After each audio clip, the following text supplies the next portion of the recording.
नमस्कार, मैं रजनी रावत और आज आए हूँ असदपुर कैंप की तरफ और ये देवी का नगला कहलाया जाता है यहाँ पे। और यहाँ पे भी आज वोट पड़ने हैं, तो आइए यहाँ पे कुछ लोगों से जो वैसे तो सुबह के टाइम बता रहे हैं यहाँ पे भीड़ ज़्यादा थी, इस टाइम भीड़ कम है। और यहाँ की पब्लिक से थोड़ा पूछते हैं कि उनकी क्या राय है आज के इस इलेक्शन के, उसमें उनकी क्या राय है।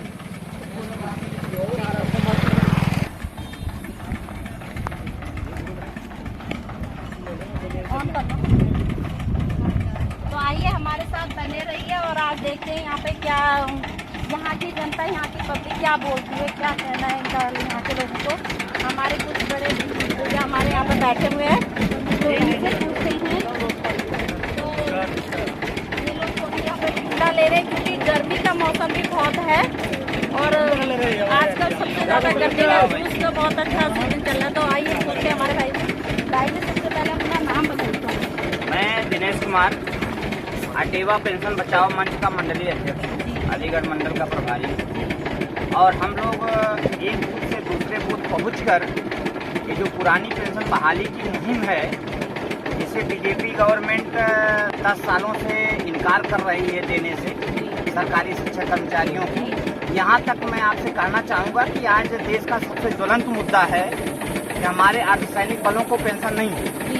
अभी चंद्रयान लैंडिंग कराई, इतना एडवर्टाइजिंग किया हमारे प्रधानमंत्री मोदी जी ने, पर उन वैज्ञानिकों को पेंशन नहीं। ये 8 बार जीतेंगे, 13 बार जीतेंगे, इनको पेंशन नहीं। तो इसलिए हम इस मुहिम को धार देने के लिए तो जो हमारे मुद्दे की बात कर रहा है, हम उसके पक्ष में वोटिंग कराएंगे।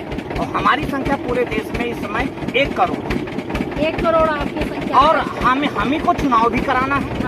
शिक्षक कर्मचारी ही तो पोलिंग पार्टी में लगे हैं, लेकिन एक सरकार एकदम संवेदनहीन हो चुकी है कि हम 25 साल सेवा देंगे, 28 साल सेवा देंगे, वो हमें पेंशन नहीं। और दूसरा हमारा जो मुद्दा है कि जो हर पब्लिक सेक्टर को बेचा जा रहा है और निजी और उसके साथ साथ कंपनियों के जो कॉन्ट्रैक्ट समझौते किए जा रहे हैं आउटसोर्सिंग, उसके विरोध में हम लोग अभियान चला रहे हैं। तो कुल मिला के आप इस सरकार से इस टाइम आपका जो ये है, आपका मोटो है कि हमें, देखिए हम ये कहना चाहेंगे, लोकतंत्र की खूबसूरती होती है कि 5 साल 10 साल में सरकारें बदलती रहनी चाहिए, नहीं तो उसमें तानाशाही की बू आ जाती है और जनता के जो वास्तविक मुद्दे हैं उससे वो हट जाती है, जो वर्तमान में मोदी सरकार कर रही है।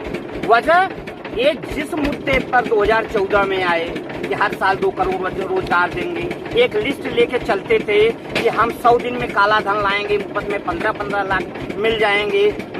जब 400 के सिलेंडर पे 47 के डीजल 61 के पेट्रोल पे आप जंतर मंतर पे प्रदर्शन करते थे, वो आसमान छूने लगा। किसानों की दुगनी आय की बात कर रही है आप, लागत दुगनी हो गई।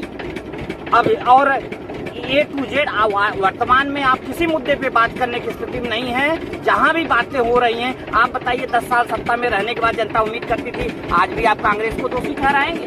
आप मंगलसूत्र की बात कर रहे हैं, नफरत की बात कर रहे हैं। जनता परेशान हो चुकी है, बेहाल हो चुकी है और आप भी इस टाइम कुछ बदलाव चाहते हैं। जी बिल्कुल बदलाव चाहते हैं कि एनी हाउ हम लोग तो पूरे देश में मुहिम चला रहे हैं, ये सरकार बदलनी चाहिए। बदलाव चाहता है। हिंदुस्तान की इतिहास में सबसे भ्रष्ट सरकार है।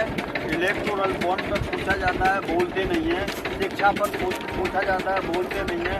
रोजगार पर पूछा जाता है, बोलते नहीं है। चिकित्सा पर पूछा जाता है, बोलते नहीं है। तो लड़कियां, पहलवान लड़कियां जिन्होंने देश का गौरव बढ़ाया, वो जंतर मंतर पर बैठकर रोती रही। और संवेदनहीन भ्रष्ट प्रधानमंत्री शांत अपने प्रधानमंत्री आवास में मौज मजा और तो कुल मिला के यहाँ की जनता यह है कि जो ये लोग अपनी परेशानियों को लेके बैठे, ये चाहती है कि कुछ बदलाव हो इस बार। तो चलते हैं हमारे कैमरामैन के साथ, की तरफ भी आप अपना कैमरा घुमाते हैं। बिल्कुल बिल्कुल, और हमारी बातें पहुंचनी भी चाहिए। Vote for OPS,